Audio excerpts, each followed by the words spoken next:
Chapter 23. Eric's house looked a little run down, not terribly, but enough to show that the owner either wasn't house-proud or didn't have the money to keep it up. Perhaps it was a bit of both. It needed a lick of paint in the windows. Cleaning. The garden was overgrown and wild. I'd bet a lawnmower hadn't attacked that grass in a year or more. There was a small section of gravel for parking with weeds growing through it. The moonlight glinted off something liquid on it. After we'd parked and got out of the car, I surreptitiously touched the shiny patch and brought my fingertip to my nose. Oil. It looked like Eric's car had some sort of oil leak. Shitty things came in threes, and I wondered what the third thing was that had gone wrong in Eric's life besides death and car problems. Gunnar knocked on the front door, which seemed unnecessary when we knew that the owner of the property was dead, though there was a chance that someone else was living there. We waited a minute, but no one answered. He tried the door locked. Let's check the back. Then I'll break in if I have to. As we walked around back, a husky-type dog barked at us. He was tied up and his food and water bowls were empty. Gunnar swore softly. "We'll take care of you, buddy," he promised soothingly. The dog stopped barking and started wagging. I spotted a hose, filled the empty bowl and set it carefully in front of the dog. He immediately started lapping up the water. When he'd had his fill, Gunnar stroked him. "We'll be back to feed you in a minute, bud. We just need to go into the house for a second." He turned the knob on the back door, but nothing happened. After sliding me glance, he turned the knob again, and this time it swung open. He passed me some gloves and a camera. "This could be a crime scene, so make sure to take plenty of photos as we go." "Roger that." The dog was still looking at us hopefully. I thought about Fluffy, how he'd been starved and thrown away, and I promised I'd make sure this dog was fed and homed, even if I had to adopt him myself. I could start my own kennels. Bunny's Barking Boutique. Hop in for a positively delightful stay. I'd make millions. "Come on, Bunny," Gunnar cajoled from the open doorway. I gave him an apologetic smile and followed him inside. The first thing I looked for was dog food. There was a big open bag next to the door, so Eric wasn't a total arsehole. Gunnar also glanced at it. I had a feeling that the dog wouldn't be sad and lonely for long. "Can I just feed him?" I asked. "It won't take a minute." Gunnar looked amused but indulgent. "Go right ahead." I took a cup of the dog biscuits to the dog and tipped them into the empty bowl. "Here, this'll keep you going, little guy." I patted his scruffy head, then went back inside the house again. "All done," I told Gunnar. "Good. Let's get to work." I nodded, doing my best to look focused. It was time to find some actual frigging clues. The back door opened into the kitchen. Like the outside of the house, it was old, banged up and grimy. Dirty dishes were piled in the sink and pizza boxes were stacked on the bin. My nose wrinkled at the aroma of rotten food. Eric hadn't been dead long, so the detritus had been there pre-mortem. Seemed odd that a werewolf would be happy living in a stinky environment. Or maybe I was making assumptions, just because they were supernatural in part. Canine didn't mean their sense of smell was better than a human's. I scanned everything, took photographs of the room and looked for anything that stood out as unusual. There was a dog calendar on the wall on which all of the Wednesdays had been circled, but no notations. Weird. Besides the fact that Eric had been a slob, nothing else leapt out at me. There was no knife dripping with blood on the breadboard. We checked the kitchen cupboards, fridge and freezer, but they were all pretty bare. Did Eric hunt for food in human form or as a werewolf, because there wasn't a whole lot to eat there? My eyes slid back to the huge sack of dog food. Surely Eric hadn't eaten that? I shuddered at the thought. With nothing noteworthy in the kitchen, we moved into the living room. This was obviously the place where Eric spent most of his time. Firstly, it was a shade cleaner than the kitchen, and secondly, the focal point of the room was an oversized leather reclining chair right in front of a 70-inch TV. A sofa had been pushed against the wall. There was yet another empty pizza box on the table next to the recliner. This one marked Pizza Kodiak Kitchen, the name of the local pizza place. I gathered that Eric ate a lot of pizza, but it was better than dog food. At the side of the room was a log burner. The glass door was closed, but through it I could see a fairly clear grate with no half-burnt logs. The room was cool. The fire obviously hadn't been lit recently. When Gunnar finished scrawling in his notebook, he effortlessly moved the recliner checked under it, then returned it to its original position. Grasped one end of the sofa, Gunnar took the other and we moved it out a couple of feet away from the wall. No dead bodies or bloodstained knives. Behind it, we checked under the cushions, nothing. This was turning out to be a disappointment. We looked in every nook and cranny but there was nothing, zip, nada. No phone, no notes, no bills or paper of any kind. That seemed strange because most people had something. I was pretty tidy but I had bills or letters stacked in certain places. The top of my microwave was prime real estate for important paperwork. Maybe Eric's paperwork was stored somewhere else or had already been recycled. I immediately dismissed the latter. Given the state of the house and the number of cardboard pizza boxes strewn around, it seemed unlikely that Eric was bothered about saving the planet. We moved down the hall of the single-story house to explore the 3 bedrooms. The first was dusty and looked unused. I snapped some pics and then we checked the dresser and cupboards, both of which were empty except for sheets and blankets. We dutifully unfolded, shook and refolded each one, then put them back. We checked under the bed and mattress. More dust but no monsters, no wads of cash. If I were being polite, I'd have said that the next room was used for storage. But it was really just a dumping ground. There seemed to be no logic about why anything had been placed anywhere, but even so I took a bunch of photos before we waded in. We found car magazines, old photos and a bunch of family papers, but nothing dated within the last 3 years. Curiouser and curiouser. When we walked out, the room was significantly tidier than when we'd gone in. At least now you could see the floor. The final room was obviously Eric's bedroom. The bed was unmade, no surprise. There. We went through the same process, photos, notes, checking every drawer, every cupboard. We shook out clothes burrowed in pockets. We found a few dollar bills, some change, a couple of thankfully wrapped condoms. There was a charger cord for a mobile phone but no phone. In fact, there was no computer or electronics besides the huge TV, a gaming console and a DVD player. It seemed weird in this day and age not to have a computer, laptop or a tablet. With some reluctance on my part, we went into the bathroom. Typical of Eric's cleaning style or lack thereof, it was filthy. The toilet was so caked in old urine that it instantly made me retch. I snapped some pictures, then graciously decided to let Gunnar do the search. I'll leave this one to you, I muttered. I moved into the hallway, still holding my nose, but even so the smell was enough to make me gag. Gunnar searched the area thoroughly and found nothing. Finally he held up a white wicker bin so I could see inside it. It was empty, in fact it was the cleanest thing in the whole house. Interesting. A now familiar scent caught my nose. Blood, I said grimly. Gunnar whirled around. Blood? Where? Under the bin, maybe? He upended the bin again. Sure enough, there was a smear of dark red on the bottom of it. He studied it. Dried, old. He sounded disappointed. It's probably nothing, I agreed. Worth sending it to the labs, though. He marked it with a cone and took a picture. We'll get it when we leave. No point toting it around the house. Next up was a modest utility room. There wasn't much to search, but we looked around and inside the washing and drying machines. Eric wasn't a tidy boy yet. There was zero paperwork in the house. The only conclusion I could reach was that he'd disposed of it for some shady reason, or someone had removed it for him either before or after his death. Is it worth printing the house? I suggested. Gunnar gave a wry smile. You've been watching too much CSI. We don't have the time, money, or resources to print the whole house. This place isn't even a crime scene. But the murderer could have come here, I pointed out. So could have every Tom, Dick, and Harry in town. Bummer. Yeah.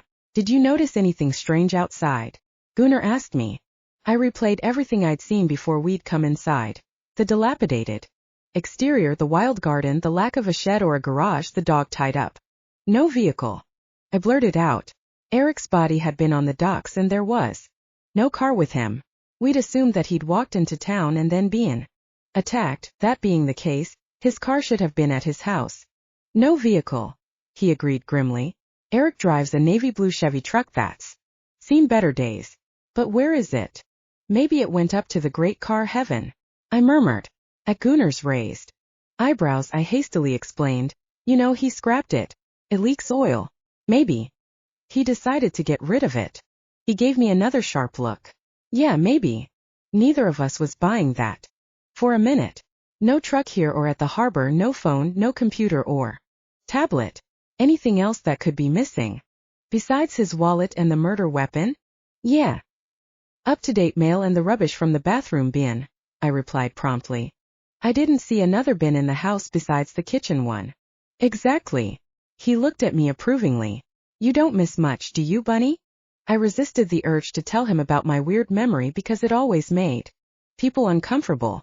For some reason, the idea that I could recall everything they'd ever said and what they'd been wearing when they said it made them feel awkward. Gunnar continued. Someone either killed Eric and came back to collect that stuff or took it and then killed him.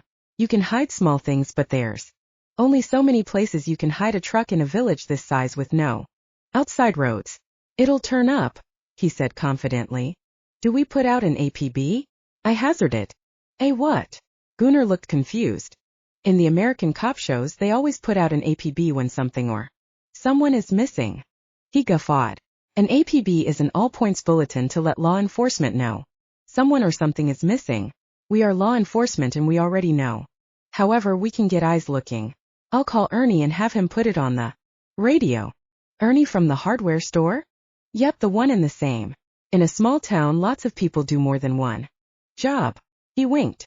Like you. Admin assistant and general assistant? I asked lightly. This town needs more than one law enforcement officer, so you get to help me out and about. I didn't mind the admin part, but the investigation stuff was so much more interesting. I loved being in the thick of it. Brilliant. Gunnar laughed. I'll see if you still think that in a few years' time. That made me feel even better. He thought I'd still be working for him in a few years, so he must have been happy with what he'd seen of me so far. That was encouraging. We'd given the whole house a thorough search. I grabbed the huge bag of dog food to take with us. Before being turned, I would have staggered under its weight, but now it seemed featherlight. Gunnar locked the house, using the back door key that hung carelessly by the doorframe, pocketed the key and unchained the poor dog. Buddy was happy to see us and wagged his tail. We loaded him into the SUV and left Eric's depressing home. Chapter 24. Gunnar had asked me to come into the office early the next day, so I dragged my tired arse out of bed as soon as I could. The daytime exhaustion was kicking my butt, even with a ton of coffee. Caffeine evidently still worked on me, but not to the same extent. By the time I sloped off to the office with Fluffy at my heels, the sun was already setting. Sydney was at the desk, manning the phones. She gave me a wide smile. Hey Bunny, Fluffy. Go on back, he's waiting for you. I winced a little. Sorry, I'm later than I'd hoped. Hush, you're still early. Just because he can operate on empty doesn't mean everyone else can. I sent her a grateful smile and knocked briskly at his door. Come in, Bunny. Gunnar called. How did he know it was me knocking? Good guesswork. He was expecting me after all. He got straight to it. I've been thinking. He rubbed his beard thoughtfully. Stan probably wasn't wrong about looking into the magic users. Killing a werewolf is a pretty hard task. A strike to the heart or decapitation is usually the only sure way. The image of the rogue werewolf's head flashed into my mind.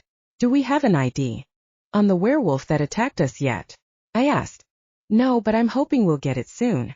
In the meantime, we need to focus on Eric, Kivik and Jack, not the dumbass that tried to kill us.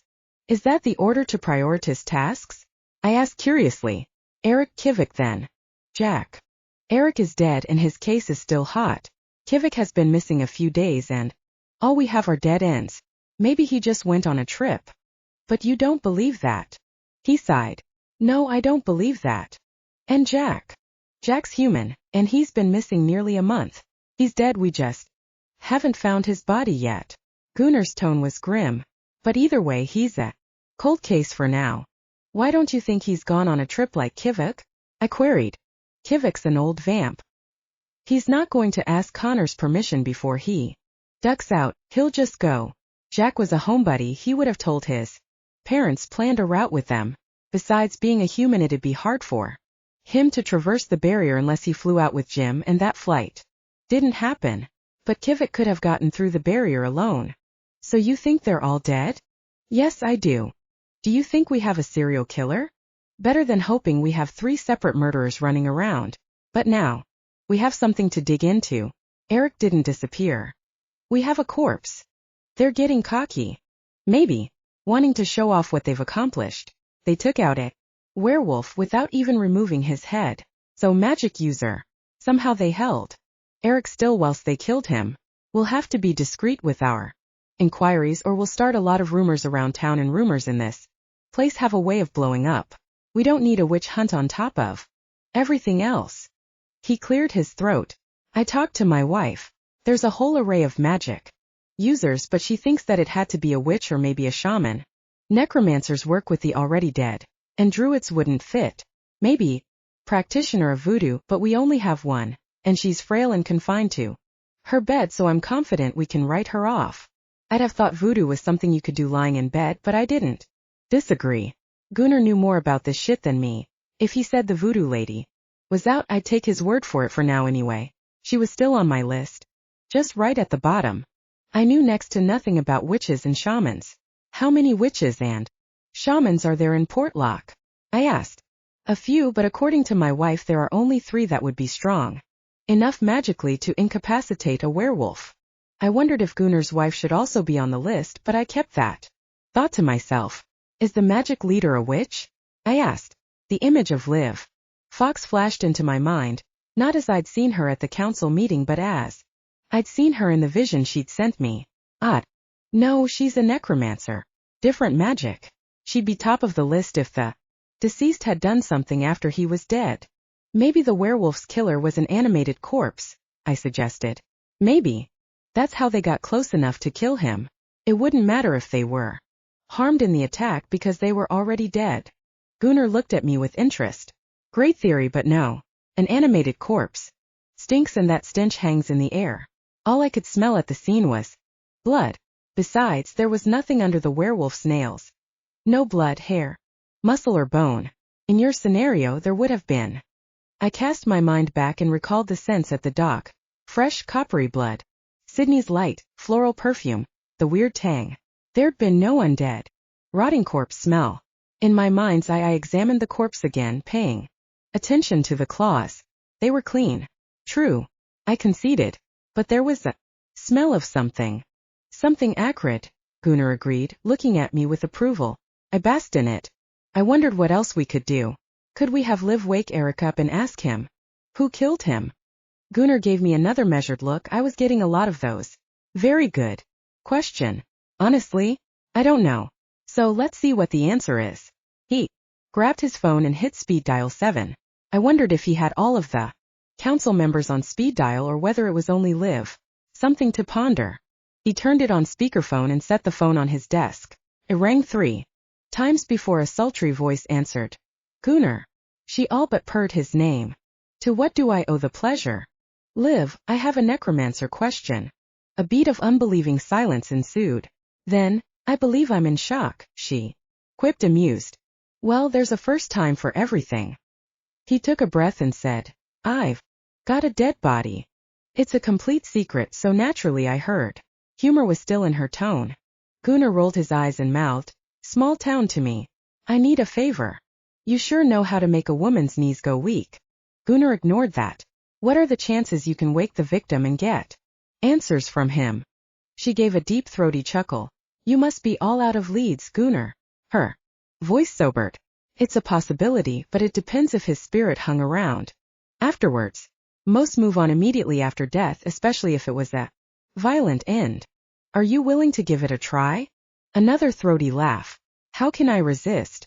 Color me intrigued. Meet us at the clinic in an hour? I'll grab my supplies.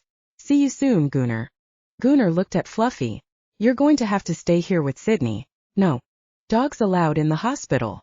Fluffy barked and trotted over to sit with Sydney. Let's go, my boss said to me. It's time to make a deal with the devil. Sounded like he was only half joking. Chapter 25. My first impression of Liv Fox hadn't been favorable, and I didn't think Gunnar was a huge fan of her either. Her constant and seemingly unwanted intimacy was tantamount to sexual harassment. Working in a bar, I'd had enough of that to last me a lifetime. People who harassed others were assholes, pure and simple. If there was no return interest, dial it down or fuck off.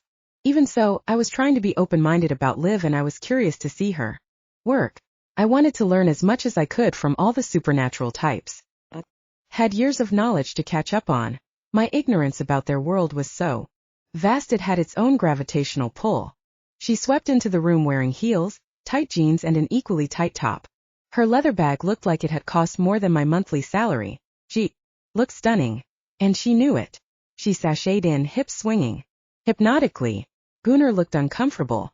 Poor guy. She looked at me standing close to him and sent me a look full of malice. Our eyes met. She instantly removed the vitriol and replaced it with a warm smile that I didn't believe for a second. Where's the body? She asked. Breathily, even managing to make asking after a corpse sound sexy. She threw in a sidelong look at Gunnar from under her lashes. He didn't reply, just went over and pulled out the cooler drawer. That won't work, I need him here. She pointed to the center of the room. Do be a darling and move him, she purred. Gunnar's jaw worked a little but he nodded. The body was on a metal and canvas stretcher so it wasn't too difficult to position it exactly where she wanted. Liv plunked her bag on top of Eric's hairy belly and I winced, though I guessed he couldn't feel it. The ick factor was high but she was probably used to working with corpses. She pulled several items from her bag, candles, containers and crystals, and I watched curiously. She arranged the candles around the body, then sprinkled what looked like an herb onto Eric's skin. I inhaled surreptitiously. It was basil, which didn't seem like a magical herb to me. Unless it was combined with tomatoes and mozzarella. I had a weakness for caprese salad. Next Liv placed crystals on Eric. One on his forehead, one on each limb and one on his belly. Before I light the candles and start, stay out of the circle. Don't come in. Got it. Gunnar and I nodded and stepped back. I wasn't quite sure where the circle was, because she hadn't drawn anything on the floor, but I was staying well out of her way. The last thing I wanted was to accidentally invite slobbish Eric to inhabit my body. After all, technically I was a corpse too and I didn't want there to be any confusion. Liv bowed and carefully lit each candle, then stood at Eric's head, lifted her arms and began to chant. The temperature in the room dropped instantly and the lights flickered and went out. Only the candles remained. She could have turned the lights out first, but that would have been less dramatic, and Liv clearly thrived on drama. I rubbed my arms and turned to Gunnar. He looked a little spooked too. There was a prickle along my nerve endings and my anxiety level ratcheted up. If I was dead, could she affect me? It wasn't a nice thought. Maybe I should have waited outside.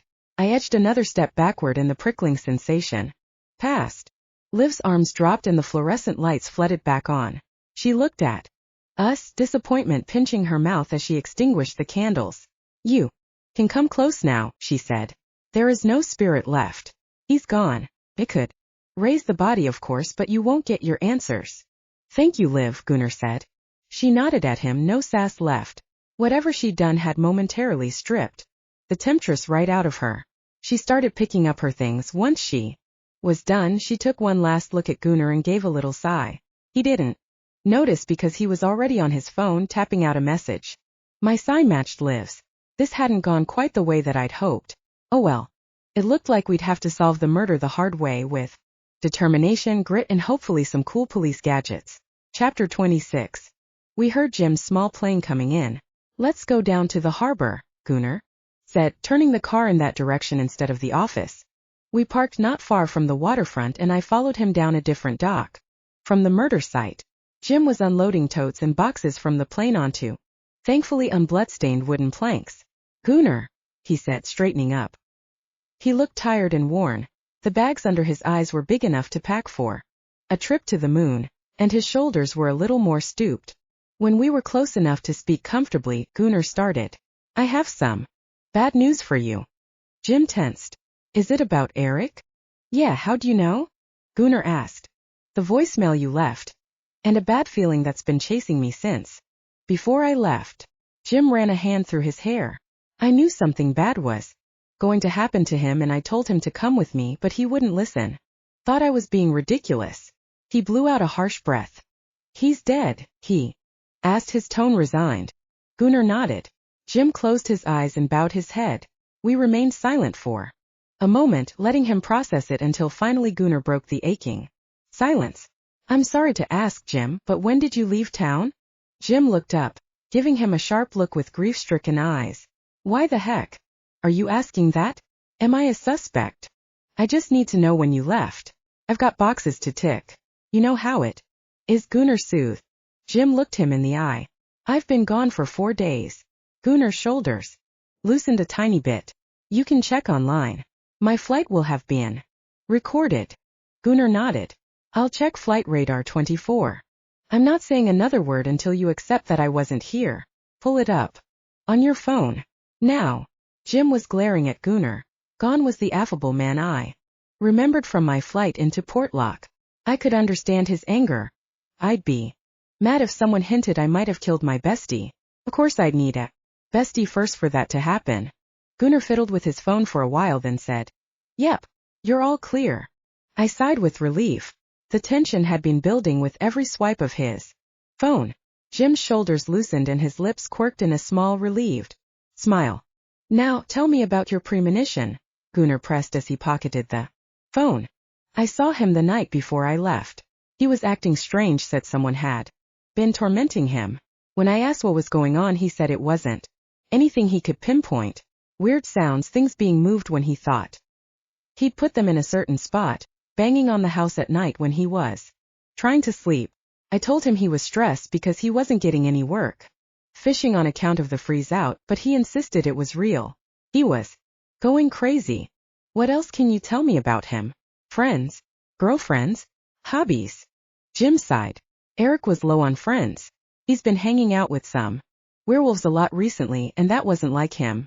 He's got no hobbies. Besides walking Loki. He's been dating Virginia Tide a while. He grimaced. I'm not a fan of hers. They do this on again off again thing. I have no idea what they currently are. He shrugged. Nothing he did was ever good enough for her. They were poorly matched, should have split up permanently long ago. If Virginia had been bitching about Eric's tidying and cleaning skills, I thought she had a point. Gunnar was quiet a moment, then he asked, Isn't Virginia Tide a human? Yeah. She's as pet as they come. He looked at me properly for the first time. Pet means pedestrian, normal, not supernat. He offered a faint smile. Hey bunny, hope you're settling in okay. I'm doing great, thanks, I replied. Better than Eric, that was for sure. Gunnar ignored our conversation and stuck to the point. Virginia didn't do it. Are you sure? Jim asked, looking eager to hear Gunnar's response. Positive. Someone must have used magic to do what they did to Eric, otherwise he wouldn't have died. Well, unless it was related to the fishing dispute, I'm all out of suspects. For you. Eric didn't have any enemies. He wasn't popular, but he tried his best not to make waves. Do you think it was related to the fishing issue? I asked him. Maybe. This town sure gets hot under the collar for fish. It's our main industry, even with the mining and logging growing all the time. The call to stop fishing was hard for Eric, for a canine he sure liked being on the water. For a moment he looked grief-stricken. I used to tease him that he was more like a Newfoundland than a wolf. I gave his arm a sympathetic squeeze. Maybe Virginia will know more. We'll call her in and talk to her. How was their relationship? Gunnar asked. Jim shrugged. As I said, it was pretty volatile. Did she live with him? Have you seen his place? Jim scoffed. No, she refused to stay there. He'd go stay at hers when they were on. Gunnar and I exchanged a look. Maybe there wasn't anything suspicious about Eric's missing paperwork, and it was at Virginia Tide's place. Maybe she was super organized and had a filing cabinet stuffed with it. Maybe, but I didn't think so. Were they together recently? Gunnar asked. I think so. I'm pretty sure he's been staying at her place. What do you know about his dog? Loki? He's a good boy. Do you want him? Would Virginia want him? No way, Jim exclaimed. She hates animals. I wish I could take him, but I'm gone a lot, so it wouldn't be fair. Gunnar raised his eyebrows. I'm surprised you don't want him. Jim gave an uncomfortable shrug. If you don't, I'm thinking of keeping him, Gunnar said. You ready for a dog again? Yeah, I think I am. I miss having a dog. Killer left a big hole in our life when he passed. Besides, Loki's at my place. Sigrid's taken a liking to him. A small smile cut through Jim's grief. Eric would have approved. I hope so. I'll call if we can think of anything else. We'll go check in with Virginia. She's still over by the old Wanlier place. Yeah, still there. Gunnar clapped him on the shoulder. Thanks, Jim. You take it easy now. Once we were back in the vehicle, I turned to Gunnar. If Eric was living with his girlfriend, why didn't she let us know he was missing? Gunnar smiled approvingly. You've got cop instincts.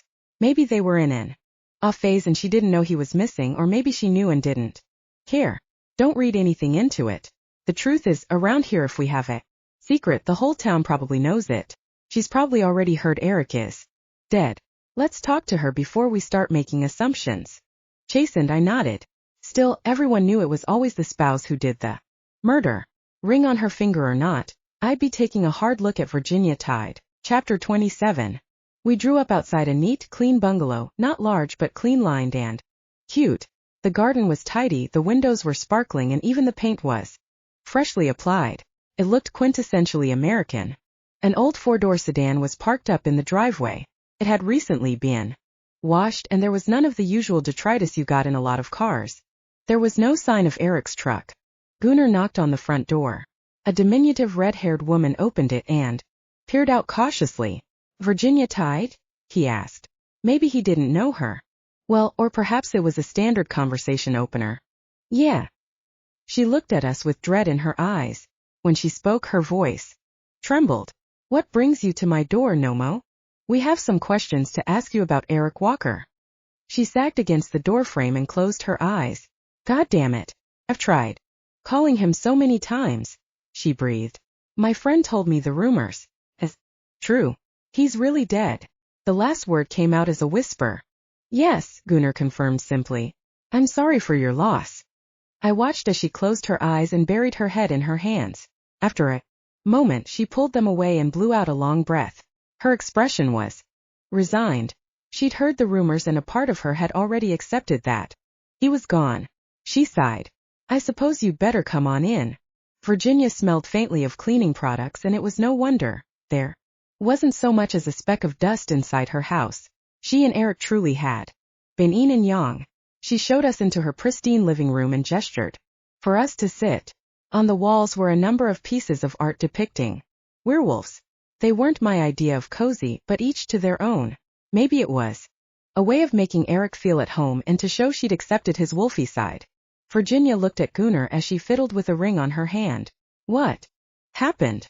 We don't know precisely, but we're working on it. He was stabbed, it looks like he bled out. But he's a werewolf. She was obviously confused. They don't bleed out. They can't. They heal too quick. That bothered us as well. Gunnar was evidently going to be close-lipped about our suspicions of magic being involved.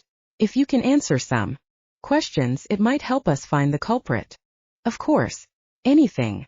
Was he staying here? Rarely at the moment, she admitted. We have an on-again, off-again relationship, and I suppose we were in an off phase. He kept some things here. But most of the time he went home, even when we were on an on phase. He needed to take care of Loki. I noticed that her lips pinched at mention of the dog. Any chance his phone or wallet are here? She frowned. No, I shouldn't think so. He kept them on him. If you get a chance, will you look around your house? Gunnar asked. Sure. She gave a wan smile. Did he keep his paperwork here? I asked. She blinked. No, why would he? He has his own home for that. Gunnar shifted the gears. Where were you Tuesday night? She shifted in her seat. Am I a suspect? She asked, eyes wide. Just eliminating you from the list, Gunnar soothed. Standard procedure. She relaxed a little. Right, okay. Eric and I went to dinner at the Pizza Kodiak Kitchen. We finished up between 8 and 9. I had to go to bed early because I had an early shift at the fish plant. I leaned in. I thought you were off again? She smiled faintly. Eric was trying to persuade me to give it another go. He didn't succeed? Her smile vanished. No, he didn't. And now he never will. Her bottom lip wobbled. Guilt pricked at me. Questioning newly bereaved people sucked. I moved on to something less personal. Did he drive his truck to meet you? No, we met in town. I drove, but he'd walked. When did you last see his truck? I asked. I don't know, a week or so ago? She shrugged. He's not the neatest, even. With his vehicles. It'll turn up parked down some random side street, I expect. Gunnar had said it was hard to hide a stolen vehicle and the truck hadn't shown up yet. If it wasn't here or at Eric's residence, maybe someone else had. If the murderer. Maybe they'd used it to escape the scene. How long have you and Eric been together? Gunnar asked conversationally. This time Virginia looked stricken. Pretty close to 3 years. I thought he was going to give me everything I'd ever dreamed of. She blinked back tears. But even so a stray one fell and she swiped at her cheek. Sorry, she muttered. Go on. She took a deep breath. Do you know anyone who wanted Eric dead? He asked. She clenched her jaw and leaned forward. Yes, I do, she said vehemently. Gunnar and I slid a glance at each other. Who? That bastard of a shifter leader, Stan Amogak, that's who. I waited for Gunnar to say something, but he was obviously too surprised. Why? Him? I asked, picturing the handsome man. I recalled Stan studying the body. In the morgue. There had been no malice in his voice as he'd identified Eric. But perhaps he hadn't felt any because he'd already succeeded in killing him. Eric wanted to go work for the mayor, Virginia continued. He was hurting. For money, as was everyone else that wasn't fishing. I recalled the fight in the council chambers. To me, fishing seemed like a dumb reason to kill someone, but Stan and Mayor Mafu had gone at each other. Pretty hard. I could imagine tempers flaring and someone getting killed, but Eric had been stabbed, not torn apart by another shifter. At least that's what I assume shifters did. Why would Stan stab Eric? I asked confused. Didn't he have claws? What is he? A mouse shifter. Virginia gave a quick bark of laughter. Stan's a damned polar bear. I wish I could put him on ice, she said fiercely. Her hatred of him was clear. Eric must have complained about him bitterly for her to have such a reaction. Even so, the body had been stabbed rather than slashed. The stab wounds hadn't been uniform, nor had there been parallel marks like you'd get from claws. But there was nothing to stop Stan using a knife. Just because he hadn't carried one to the council meeting didn't mean he didn't have one. Gunnar stood. Thank you for your time. I'm sorry for your loss. We'll be in touch if we have more questions. Of course. She walked us to the door and shut it firmly behind us. I didn't blame her. We just delivered the worst news of her life. Once we were in the car, I asked, could Stan have made those wounds in his bare form? No, those were most definitely made by a knife, though that doesn't mean Stan didn't carry one, he said grimly. Snap, I thought. Are we talking to him next? Gunnar started the car. Yeah, between you and me, I can't see Stan doing it. Especially over fish. He might slug someone, heck he got Mafu good at the council meeting, but if he was feeling murderous over it, it would have been Mafu's corpse on the dock, not Eric's. Not one of his own. He frowned. It doesn't add up. I thought the same, but fish and fish prices seem to be a huge deal here, so what did I know? Hell, people back in London killed each other because of road rage. I've been thinking about the cause of death, Gunnar added. Besides, bespelling him so his healing wouldn't take effect, he could have been stabbed so fast that his body didn't have a chance to heal between the wounds. If he lost enough blood all at once, he'd die before he could heal. I gave a barely audible sigh. If Gunnar was right, that expanded our range of suspects from 3 possible magic users and Stan to an unknown number. Wondered how we could whittle it down. Does it have to be a land shifter, or would the sirens and mermaids also be suspects? Gunnar sighed too. It was right on the water. Shit. Yup. We just increased our suspect list by 2/5 of the town. What do? We talk to Stan and hope he can narrow it down for us one way or another. He looked at his watch. It'll have to wait though. Why? Because Stan is at the fish processor right now negotiating for that higher price. His plan worked. I guess we'll know when he gets back. I bit my lip. I know the negotiations are important, but doesn't murder take precedence? More than half the town is involved in the fishing industry here. Murder can wait. Small town priorities seemed weird to me, but what did I know? Come on, let's go get some food, Gunnar said. I'm starving. You want to come over for dinner? Sigrid would like to meet you. I'd love to, but I should check on Fluffy first. Bring him with you. We can pick him up on the way. I smiled. Perfect. I was intrigued to meet the mysterious Sigrid. Having seen Liv throw herself repeatedly at Gunnar, I was interested to see the woman who had clearly captured his heart. Chapter 28. We collected Fluffy from the office and Gunnar greeted him warmly. Evening, Fluffy. Fluffy gave a bark back, which I chose to interpret as, evening, Gunnar. Gunnar's house was the last in a row at the edge of town. It was a charming two-story building with wooden walls painted brick red with a light green trim, and with stylized flowers and birds decorating the windows and doorways. The window boxes were full of flowers in all colors. I felt like I'd stepped back in time a few hundred years. Gunnar pulled up and the three of us tumbled out. Fluffy sniffed around the front and grinned up at Gunnar, tongue lolling out. I heard a woof from inside the door and as Gunnar opened it, Eric Walker's dog bounded out. Loki ran over to greet Fluffy before skidding to an abrupt stop, flopping onto the grass and offering his belly. Fluffy gave him a polite sniff then a gentle lick on the face. Greetings over, Loki leapt up and bounded around Fluffy, tail wagging happily. Now that he was cleaned up, Loki was a handsome fellow with black and light gray fur. He was about the same size as Fluffy. What kind of dog is he?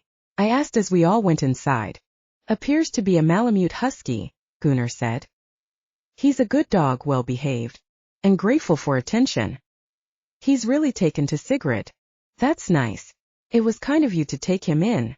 Happy to have a dog back in the household, he admitted. I've missed it. Inside, the house was just as quaint and bursting with healthy plants. Either Sigrid or Gunnar had a green thumb. My money was on the former. I followed Gunnar through the living room. The dining area was little more than a table in the spacious kitchen, but it was homely and warm. Sigrid was humming over the stove and I took a moment to study her. She was tall and solidly built, though next to Gunnar she looked quite small. She had long hair and a thick braid down her back. Where mine was ash blonde, hers was golden like wheat. There was a little gray around the edges, but on her it just looked like highlights. I'd put Gunnar at around 50 if he were human, but I had no idea how demi-gods aged. For that matter, I wasn't even sure I believed that he was a demi-god because I'd never seen anything particularly magical from him. Sigrid looked about the same sort of age, but from Gunnar's comments I assumed she was a magic user, and I didn't know the lifespan of the other supernaturals in town. They could both be 50 or 500. Despite the curiosity gnawing me, I didn't ask. I'd been raised to be polite, and asking someone's age was rude. Gunnar cleared his throat to announce our arrival and she turned and smiled welcomingly at us both. Her smile widened further when her eyes met her husband's, the affection in them unmistakable. He crossed the distance between them and swept her into a hug, lifting her off her feet and kissed her soundly.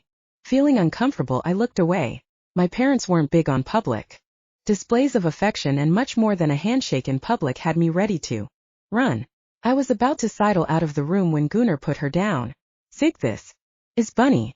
Bunny, Sigrid. Pleased to meet you, Bunny. Her smile was genuine. I waited for the usual question about my name.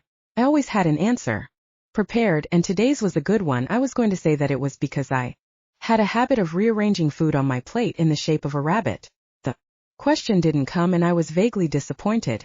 I'd been all prepared to reenact Watership Down with my veggies. Whatever Sigrid was cooking smelled divine and my stomach rumbled. I'd swigged a cup of blood back at the office, but now I craved a hot meal, something new to tempt my palate. Fluffy and Loki were also looking at the food, both sitting nicely and staring expectantly. Thanks so much for inviting us, I said. We don't eat many home-cooked meals and Fluffy gets so bored with dog food. Sigrid gave a tinkling laugh that belied her size. Everyone eats well here. As you can see. She waved a hand down her body. She was shapely and not overly large, just a big woman and, in my estimation, a lovely one. I thanked her again. Can I help with anything? You can set the table. She pointed out where the dishes and cutlery were. My Mum had insisted that I knew the right way to set a formal table so I could do it properly if I landed a man who couldn't afford to pay for catering for a party. I had a lot of useless skills that my mother had insisted I'd need to succeed in society. Oh, that's lovely, Sigrid said with surprise. Flower napkins, how beautiful. I'd folded the paper towel napkins into flowers and placed them at the top of the knives. Not knowing what she was serving, I'd also put out 2 forks. The crockery and utensils were mismatched, but I'd organized them as prettily as possible. I gave an awkward smile. The fancily folded napkins were probably a bit much. My mum had skewed my sense of what was normal. I made a mental note. No more flour napkins. Sigrid placed a large roast, a casserole dish and several different vegetables on the table. My mouth watered. This is a moose roast and the casserole is a cheesy potato concoction. She winked. One of my own recipes. It smells wonderful, I said. Fluffy yipped agreement. Let's feed these hungry boys first or we won't have a restful meal with all of those puppy dog eyes. She gave each dog a plate piled with dog biscuits, mixed with roast meat and a few potatoes. Fluffy literally moaned with pleasure as he gobbled his meal. Once Sigrid was sitting down, we passed around the food and chatted. I'd never had moose before, but Mum was always getting me to eat outlandish posh foods, like dinsuk watermelon, oysters and caviar. The meat was a little dry but the flavor was wonderful and I devoured everything. I made pie for dessert, Sigrid announced, and I wanted to kiss her. I loved pie. Gunnar's phone rang. Sigrid frowned, but nevertheless he answered it. We could only hear a faint, tinny voice at the other end, so we waited until he was finished. His answers were short and perfunctory as his gaze strayed to his wife. Work? I asked when he'd hung up. Gunnar nodded. Yeah, we gotta go. I gotta chill. Not another murder? He grinned. Nothing so depressing, little Miss Glass half empty. Someone's found Eric's truck. Chapter 29. Once we were on the road, I asked, you were a bit cagey when you were on the phone. What didn't you want to say in front of Sigrid? Gunnar grimaced. If you thought I was cagey, then so did Sig, damn it. It was Stan that called. He found Eric's truck. On paper it doesn't look good after Virginia Tide's accusations. Sigrid thinks Stan is wonderful and she treats him almost like a son. He's often in our home. I don't want her to worry about him until we can clear him. Despite Virginia's accusations, I still had trouble visualizing Stan as the killer. He'd struck me as straightforward. He'd thought I was attractive, so he'd given me a wink. He'd thought Mafu was annoying, so he'd given him a punch. I could imagine him beating up Eric, maybe even to death, but stabbing seemed out of character. I guessed that Gunnar agreed with my assessment, because he'd said until we clear him, not if we clear him. On paper. I asked. Stan's not an idiot. If he was the killer, he'd have set the truck on fire or taken it out of the state. He definitely wouldn't have called it in. Anything that makes me even more certain of his innocence. Unless he's counting on you thinking that, I suggested. Maybe, Gunnar conceded, but he sounded unconvinced. We pulled up in the car park of the fish processing plant next to a beat-up navy blue Chevy. Stan was leaning against a red and white Ford truck parked alongside it. It's a funny thing, Gunnar, he started as we approached. I swear this wasn't here when I went in for the meeting. I chose a space next to 2 empty bays on purpose because I didn't want to scratch Bessie. He patted his truck with affection. Bessie, I grinned. You gotta name your vehicle. He winked at me. Only crazy people don't name their vehicle. My grin widened. Stan was growing on me. Gunnar gave one of his non-committal grunts and Stan got back to the point. It wasn't here before. I mean, look at it. I'm parked right next to it, but I know I parked next to 2 empty bays. Besides, I would have noticed Eric's truck. If he was right, then my bet was that the killer was fucking with him either. That, or someone was trying to lose the truck amongst the factory employees' vehicles. It was more likely it had been deliberately parked by Stan's car in a clumsy attempt to frame him, or to ensure it was discovered. Thanks for calling it in, Stan, Gunnar said. Could you come by the office tomorrow? I have a few more questions. Sure. He frowned. Am I a suspect? For once he sounded a little uncertain. Not in my book, son, but you know I have to follow protocol. Stan nodded, though he looked a little upset as he climbed into Bessie and left. There was no innuendo or winks for me. He was off his game and I was surprised to feel a glimmer of sympathy for him. How come we didn't question him more now? I asked nosily. Gunnar nodded at the car. We need to dig into the vehicle and we can't do that with a possible suspect sitting idly by. What if he interfered with the evidence? He'd already have done it before he called I pointed out. Gunnar grimaced but didn't deny it. He passed me a pair of nitrile gloves and the camera. As we examined the outside of the truck, I started snapping away. I was beginning to get the hang of this crime scene thing. There was mud in the tire treads and on the sides of the truck. Either the murderer had been having fun off-road, or Eric hadn't washed his truck recently. After seeing his home, I suspected the latter. The truck was an older model, probably from the 90s, and it had dents and rust everywhere. Fluffy was sniffing around Eric's truck and he whined at the rear driver's side tire. I assumed another dog had peed on it, probably Loki, so I shushed him. He sat and gave me sad puppy dog eyes.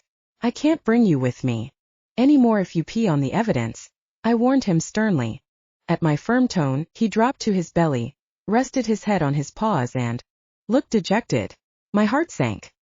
He'd been through God knows what before I'd rescued him from that bin, and my firm tone had clearly triggered bad memories. Shit. I'm so sorry, boy, I murmured. You aren't in trouble, I promise. He sat up slowly, eyeing me with a caution that stabbed my heart. After a moment he pointedly sniffed at the tire again and looked at me expectantly. I felt like a total idiot. Fluffy was a dog and here I was acting like he was Skippy the bush kangaroo. What's the matter, Skip? There's trouble. Feeling stupid, I took out a swab kit. Read the instructions on the outer packet then. Carefully swabbed the tire where Fluffy had been sniffing. The smell of the fish plant was permeating the air, so I couldn't catch anything else. As I swabbed, Fluffy gave me a doggy grin with his tongue lolling out. Patted his head, then marked the bag as rear driver tire, and threw it in the evidence box. It was probably an abuse of resources to send it to the lab, so I'd have to toss it before it got sent out, but at least I'd made my dog happy. We didn't see anything suspicious on the outside of the car, so Gunnar went to open the doors. They were both locked. Bummer. He slid me a look, then returned to the driver's side and tried again. This time the door opened. The same thing had happened with the back door at Eric's house. I could only conclude that Gunnar had some sort of lock-opening magic. Maybe it wasn't the most exciting skill, but it would give a less moral man a long career in burglary. Yet here was Gunnar on the side of the law. Despite his love of moonshine, he was a good man, I was certain of it. I mustn't have pulled the handle hard enough, he remarked airily. I nodded. If he wasn't comfortable confessing about his magic, that was his concern. Still, I put money on Gunnar being a magic user. The question was, why didn't he want me to know about Chapter 30. Gunnar unlocked the passenger door and grimaced. Damn it, he muttered. Smells like bleach. If the car has been bleached, we're not going to be able to tell if there was blood here or not. He pulled a spray out of his kit bag. This is luminol. It's used to detect blood at a crime scene even if the scene has already been scrubbed clean. It also reacts positively to the presence of bleach. Get ready to take some pictures. He sprayed it a little on the seats and instantly there was a blue glow. Took some pictures. Gunnar sprayed some more and the blue glow spread. The whole car has been scrubbed with bleach and that invalidates the reaction. Let's get searching. I took more photos as we started to look through the truck. Unlike Eric's house, the interior was pristine. I was fairly certain by now that the killer had stolen Eric's car and used it to leave the murder scene, then cleaned it to within an inch of its life so there were no prints, hair or blood to link them to the car. Thanks to shows like Law & Order and CSI, everyone these days thought they were an expert on forensics. But if the killer had stolen the car, why dump it here rather than torch it? To point the finger at Stan? Or to plant something they wanted us to find? I moved behind the passenger seat. No phone, no wallet, no murder weapon. Didn't look as if Gunnar had found anything useful either. No moments for either of us. There was a large console between the two front seats. Since Gunnar had started on the back seat, I climbed into the front and started wading through its contents. There was some loose change, a few old cassette tapes, who still had those, and a phone charger that fit into the cigarette lighter. I carefully checked each item and placed it in a bag. Finally I reached the bottom and felt around the dark recess with my hand. Under the rim of the console was a folded piece of paper, and I yelped in surprise as I felt a corner of it prick me. I pulled it out and unfolded it carefully. I found something, I called excitedly. Gunnar stopped searching and waited for me to read it. Dear Eric, it started. I flipped to the back to see who it was from. It was signed, Virginia. I went back to the note. I don't think this is going to work out. Come in. Get your things or I'll bag them up for you. I'm sorry, I thought we could work it out this time, but I'm done. After you get your things, I think it's best if we don't see each other again. Sorry, Virginia. No date. Nothing to say which of their many breakups this related to. I passed it to Gunnar and he scanned it, his expression unreadable. Not a note I'd hang on to, he remarked. Did that mean it was recent? Me neither, I said. But it was tucked into this hidden space. Maybe he shoved it in here and it got lost. Maybe. Or maybe it was planted. Or that. Was someone trying to make us look more closely at Virginia? She hadn't been in floods of tears at the news of Eric's death, but we all grieved differently and she had seemed upset. But the most important thing was that she was human. She had no magic and therefore no means to kill him, and as far as we knew, no motive. I hadn't dismissed the idea of her hiring a hitman. Was unliving proof that people did shit like that in real life, not just in the movies. I took back the note and studied the writing. It looked feminine, all loops, rounded edges and oversized, but who was I to judge? My handwriting looked like that of an angry serial killer. Do we have any samples of her handwriting to compare it to? I asked. Gunnar gave me another of his piercing looks. You're pretty good at this for someone with zero experience. My stomach fluttered a little with pride. I'd always thought I could be good at something like this, and it was a thrill to think that Gunnar thought so, too. Virginia will be living on a human schedule, so we'll get a handwriting sample tomorrow, he said. Something to add to your list. There should be form we can get her to complete, he mused. How about we get her to complete a witness statement by hand about the last time she saw Eric? I asked. He smiled. 2 birds, 1 stone? Exactly. We finished searching of the car but didn't find anything else interesting. No suspicious syringes or cloths smelling of chloroform. There was nothing to link the vehicle to any part of the murder, other than it possibly being used by the murderer to escape. But that didn't tally with what Virginia had said. She'd claimed Eric had walked to meet her on the night he had died. If that was the case, he must have gone back to his house and got in the truck. But why? Who was he driving to meet? Gunnar called Burden's tow truck company and arranged for the vehicle to be towed to the Nomo's office. We keep it there for a while, look through it again, and then release it to the next of kin. We're still missing his keys, wallet, phone, and the murder weapon, he said. Let's hope something shows up soon. Meanwhile, I'll see if we can get a psychic to look over the truck. We have psychics? I asked. I wondered why we hadn't asked them to look at Eric's house. There is one in town, but she's a bit eccentric. There's no guarantee she'll agree. She doesn't like to leave her home, so we'll have to take the truck to her, and that will mess with the mojo. We'll see. I guess that was why she hadn't been asked to check out the house. An agoraphobic psychic? I shook my head. One thing I was learning about Portlock. No one was quite what they appeared to be. Chapter 31. I called Virginia at 8 a.m. It wasn't my favorite time of day, even before I became a creature of the night, and apparently Virginia wasn't a lark either. She snarled. Who is calling this early? It's my day off. I'm so sorry, Miss Tide, but I was wondering if you could come down to the Nomo's office and fill out a report. She sighed. I'm sorry, I'm not a morning person. She paused a beat. I'm not an evening person either, but I can rock 11:30 a.m. like you wouldn't believe. That made me grin. I'm not a morning person either. Well, no, you wouldn't be, she replied, her tone still humorous. Do I have to come in? Can't I do it online? No, sorry. It's a paper form, I said. We did have it online, but I needed that handwriting sample, so I didn't regret the lie. How prehistoric, she muttered. Fine, I'll come by at 11. She hung up without a goodbye. Mum would have chewed her up for breakfast for those terrible manners. Rude, I muttered. Fluffy yipped his agreement. By noon Virginia still hadn't showed up and my good humor had worn off. I'd staggered up in daytime for this. And she hadn't strolled in yet? I was struggling seriously with tiredness, and I'd even had a catnap on my keyboard. Fluffy had nudged me awake before my drool could damage the electrics. I picked up the phone and dialed Virginia again. She didn't answer, but this time I did get a terse text message that confirmed she was coming. Sydney walked in just after noon with 2 huge chai lattes and lunch. I was starving. I quickly microwaved some blood to line my stomach. Sydney laughed as she watched me hold my nose whilst I chugged it down. I think you must be the least bloodthirsty vampire I've ever seen, she teased. My neck has never felt safer. I stuck my tongue out in response and she giggled. We sat down together and ate. The food and the company really helped lift me out of the doldrums of daytime exhaustion.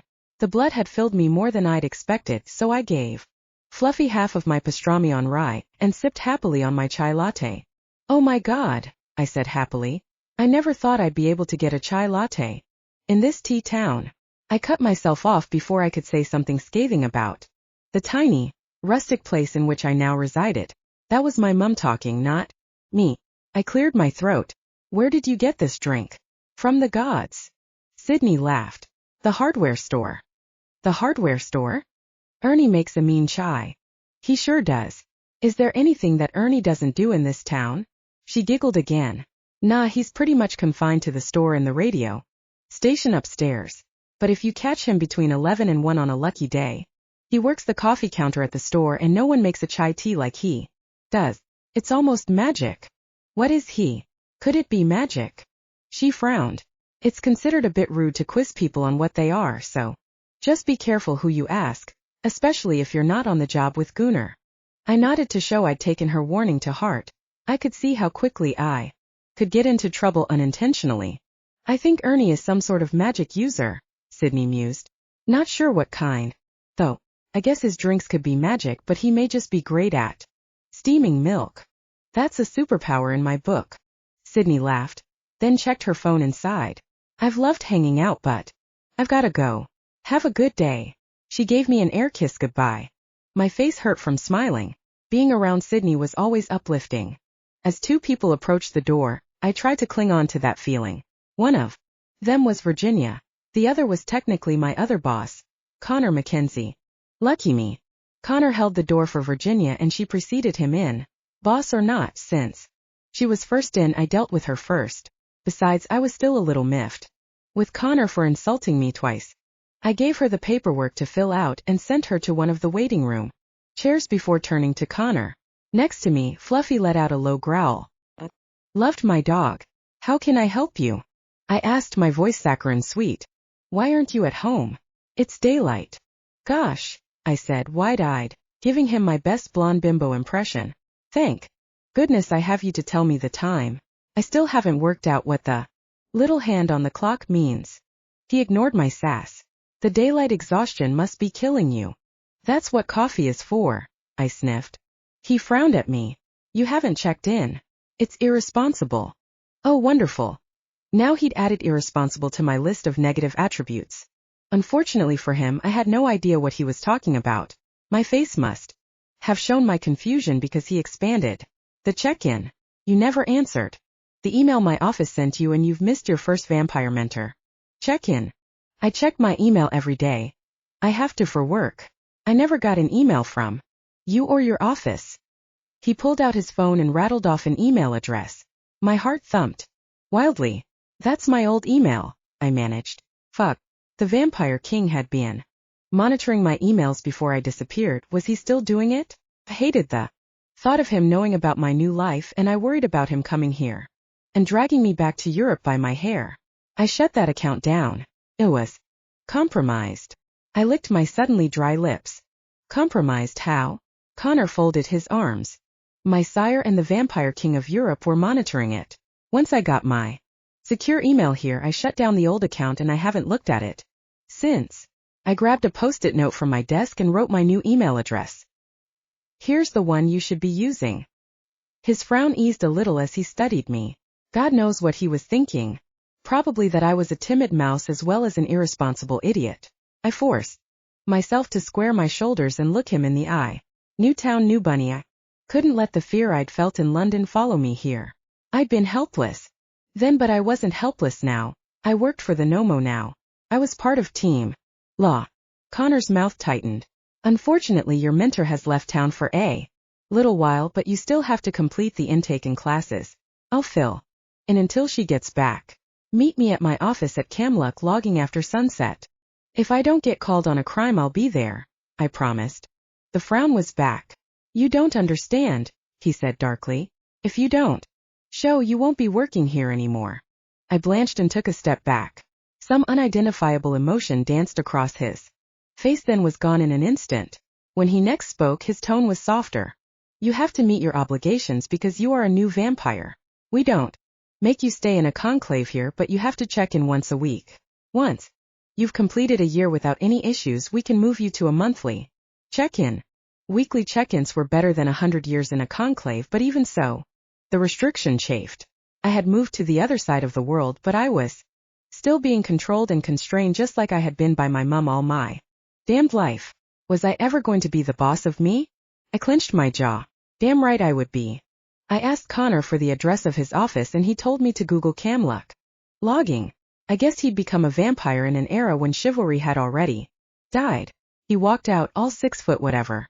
No matter how much he was annoying me, I could still enjoy those sharp cheekbones and the way that he filled his. I sighed. I had horrendous taste in men. Virginia was still scribbling away, but with my sharpened supernat eyesight I could already tell the handwriting looked very similar to the note. I texted Gunnar. Virginia's writing looks same as note at cursory glance. We'll send it off for a formal examination, he texted back. The rest of the day was slow and tiredness pulled at me, but as the sun dropped, a new energy surged through me. I guess I'd got my second wind. At least the long afternoon had been productive and I'd caught up on the paperwork from the murder. I had invoices to attend to and umpteen forms to fill out. Luckily they were straightforward, and Sydney had already shown me how to complete, copy and file them before I scanned them onto the electronic system and attached them to the relevant case file. Gunnar walked in as daylight started to fade. It gave me a warm glow that he already trusted me to manage the office by myself. Obviously it might have been a case of necessity rather than trust, but I chose to take it as the latter. He looked like death warmed up. What's the matter? I asked right away. Thomas Packatack identified the werewolf. I blinked. Packatack. He has resources, Gunnar said vaguely. Quicker ones than state ones. I frowned in confusion. But we'd already identified Eric Walker? Not Eric. The other one. The one that had red eyes and haunted my dreams. Great, now we'd given my nightmare a name.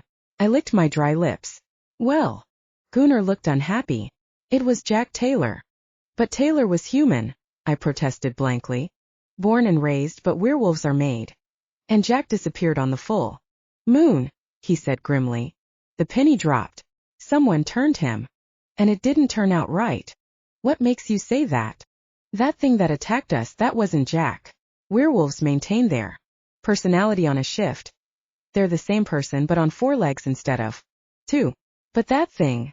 Gunnar fell silent and we both looked at the boarded up front door. Fluffy rested his head on my knee in support.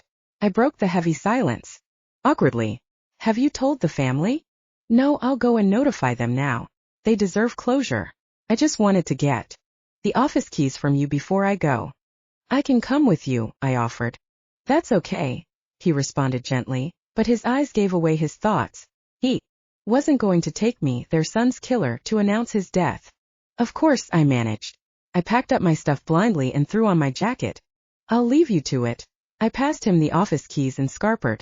Gunnar was looking at me too knowingly and I couldn't face it. With Fluffy by my side, I all but ran. Chapter 32. I burst into my house, slammed the door and collapsed to the floor. I turned to my panting dog. Thank God you're here, I murmured, throwing my arms around him. The werewolf I killed, it was a boy, the missing boy, a Jack. His name was Jack. Now I could let go. I started to cry in earnest. Fluffy laid his head next to mine, whining softly whilst I sobbed my heart out. When the tears slowed, I took a shuddering breath. It's okay, I said to my still whining dog. Don't be sad. It was just a shock. It's one thing to kill a scary beast that was attacking me. It's another to have killed 21-year-old Jack. It's just going to take a while to settle in. That's all. I gave a shaky smile. Come on, let's feed you before I have to go and meet the lumbering lumberjack. I was feeling raw and vulnerable. The last thing I wanted right now was a meeting with Connor, who literally might be the boss from hell. Who knew where vampires originated? It didn't feel heavenly to have to ingest blood to Survive, that was for sure. But wherever he was from, he was my destination. Tonight, so I'd have to like it or lump it. I tried to count my blessings.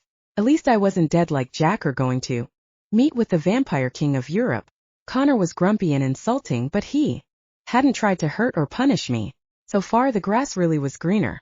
I drank some blood, popped a frozen dinner in the microwave to cook, then filled Fluffy's dishes. We took a short walk while my meal cooked. I want to take you with me, I assured my dog, but I'd better check out the lay of the land first. Connor might be more of a cat person. Are you okay staying here, Bud? I asked as we walked back inside. He barked once but looked sad. I hated the time he spent locked up in the house, though it was much better now that I could take him to work with me. I promise I'll take you next time if I can. That seemed to cheer him up. I gave him a treat and he lay down on the floor to eat it while I wolfed down my meal. It wouldn't win any culinary awards, but it filled a space. I googled the address of the logging office and saw that it was 10 miles away. What was Connor thinking?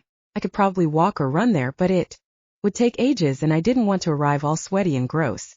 I didn't even know if Portlock had a taxi, so I called Sydney to ask. There sure is, she promised. You just dial 907 followed by 2. You'll be good, she promised. I hung up, dialed, and 10 minutes later a green minivan pulled up in front of my house. I patted Fluffy, grabbed my phone and went outside. I recognized the taxi driver right away. It was Thomas Packatak. Now what in heck was he doing driving a taxi? Unease stirred in my gut. Gunnar had said Packatak hunted naughty supernaturals and I'd kill Jack. I remembered the armory that he had brought to the council meeting.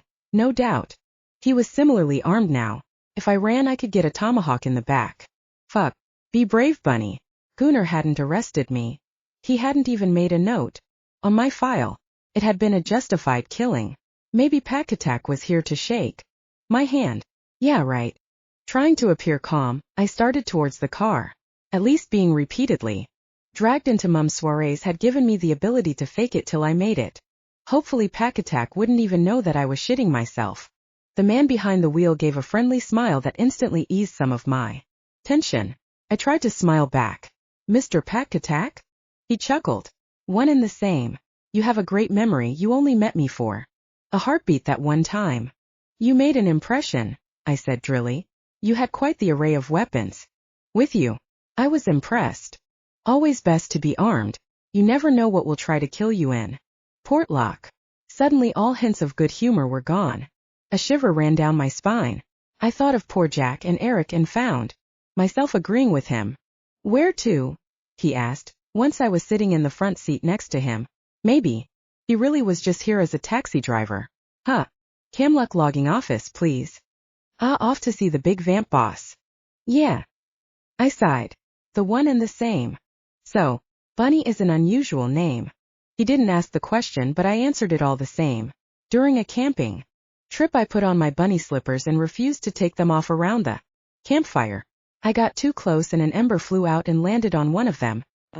Had to take it off and hop around for the rest of the trip. I lied.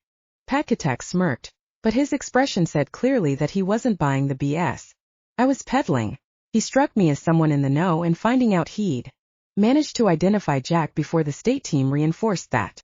Can I ask a question? I asked. You go for it, he grinned, but I reserve the right not to answer. Noted.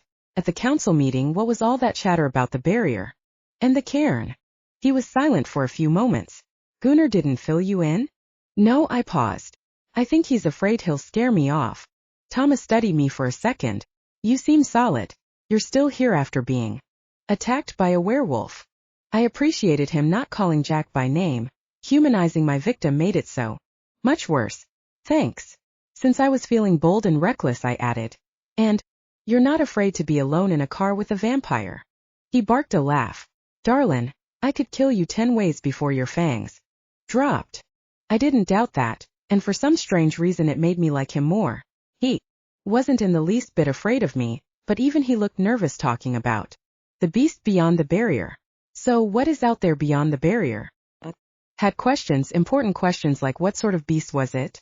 Could it be killed? And did it think vampires were tasty? Long ago this was just a normal town, as pet as it comes, even smaller than it is now. People did three main things here for employment: fishing, logging, and mining. One day a man was out working. When he didn't come back, people went looking for him. He'd had his head stoved in by some logging equipment, a piece of metal weighing more than 500 pounds.